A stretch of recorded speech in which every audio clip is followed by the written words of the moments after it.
السلام عليكم ورحمة الله وبركاته أصحابتا channelkayga ku xiran waan idin salaamay meel kastoo adduunka ka joogtaan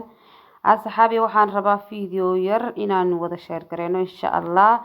asxaabi saad ogtiin ba Faadimiinay iyo Farxiyo Fiiska waxay show ku laayeen Faransiiska showgi waa ogtiin dagaal inuu ka dhacay oo la isku laayay marka video yar oo kamid aan rabaa insha Allah asxaabi inaan wada daawano isagoo dagaalkii socdo insha Allah dagaalkii oo socda ayaan idin tusinaa insha Allah Faadimiinay qaylinaysa ayaad la yara daawan doontaan insha Allah saxaabi waad la daawan doontaan insha Allah Faadimiinay meesha ka qaylinaysa oo la isla jeeray showgiina dagaal culus baa ka dhacay laba wiil baa lagu dilay showgaas runtii iyaguna kamay soo jawaabin fanaaniinta inta badan kama naxdo dadka shacabka ee lacagtoodii dantoodu bay eegtaan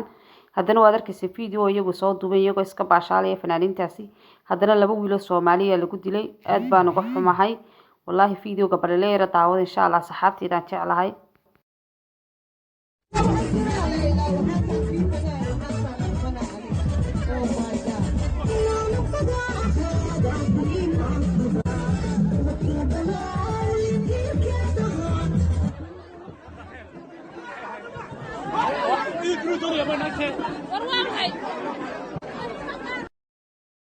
صحابي waad u jeedeen fiidiyoga waad soo daawateen asxaabta channelkayga ku xiran waxaan jecelahay mar kasta inaan wax kasta idin hor keeno like share comment asxaabtayda qaaliga